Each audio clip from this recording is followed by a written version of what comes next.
Welcome to Be History, where we explore the buzzing world of history, uncovering tales of triumph, intrigue, and discovery.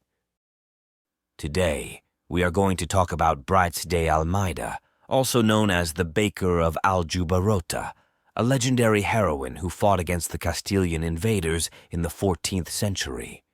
But who was she, and what did she do? Let's find out. To understand the context of her story, we need to go back to the year 1383, when King Ferdinand I of Portugal died without a male heir. His only daughter, Beatrice, was married to King John I of Castile, and this meant that Portugal would lose its independence to Castile. Many Portuguese nobles and commoners were opposed to this union, and a civil war broke out between the supporters of Beatrice and the supporters of John. The war lasted for 2 years and culminated in the Battle of Aljubarrota on August 14, 1385. The Portuguese army, led by John of Aviz, faced a much larger and better equipped Castilian army, led by John of Castile himself. The battle was fierce and bloody, but the Portuguese managed to defeat the Castilians thanks to their superior tactics, terrain advantage, and patriotic spirit. This victory secured the independence of Portugal and the coronation of John of Aviz as King John I. But what does this have to do with the baker? Well, according to the legend, Brites de Almeida was a woman who lived in Aljubarrota, where she owned a bakery. She was born in Faro in 1350. She was very tall and strong and had a fiery temper. She had many adventures in her life, such as killing a suitor who tried to force her to marry him, escaping from pirates who sold her as a slave, and traveling across Portugal disguised as a man. She settled in Aljubarrota, where she married a local farmer and became famous for her delicious bread. When the Battle of Aljubarrota took place, she decided to join the fight against the Castilians, armed with a shovel. She was fearless and fierce, and killed many enemies with her weapon. After the battle, she returned to her bakery, where she found 7 Castilian soldiers hiding in her oven. She shouted at them to surrender, but they pretended to be asleep or not understand her. She then unleashed the full force of her fury upon them, wielding her trusty shovel with unmatched ferocity, vanquishing each intruder with swift and decisive blows. But her retribution didn't end there. Oh no, fueled by righteous indignation, she transformed her humble bakery into a cauldron of justice, where the aroma of freshly baked bread mingled with the scent of vengeance. With a grim determination, she consigned her fallen foes to the fiery depths of her oven, where they met their deliciously ironic fate, becoming unwitting ingredients in her culinary masterpiece.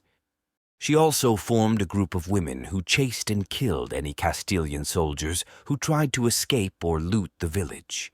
She became a symbol of courage and resistance, and was celebrated by the Portuguese people in their songs and stories. But was she a real person or just a legend? The truth is, there is no historical evidence that she existed or that she did what the legend says. She may have been inspired by some real women who fought in the battle or by some folk tales that were popular at the time. She may have also been a way of expressing the collective pride and identity of the Portuguese people who resisted the foreign domination and preserved their independence. The origin of the legend is not clear, but some sources suggest that it was first written by Fernão Lopes, a chronicler of the 15th century, who narrated the events of the Battle of Aljubarrota in his work, Chronicle of King John I. He mentioned a woman who killed 7 Castilians with a shovel, but he did not give her a name or any other details.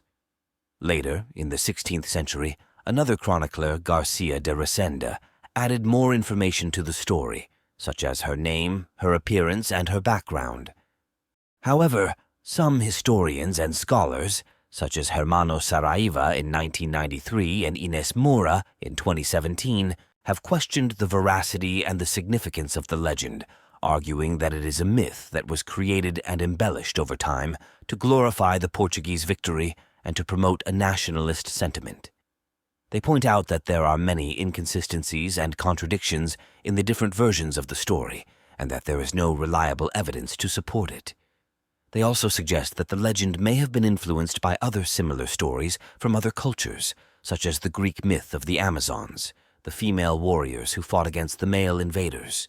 Whatever the case, the legend of the Baker of Aljubarrota is more than just a tale. It's a powerful symbol of Portuguese resilience and determination. Through her courage and fortitude, the Baker's story resonates across generations, inspiring all who hear it with its message of bravery and national pride.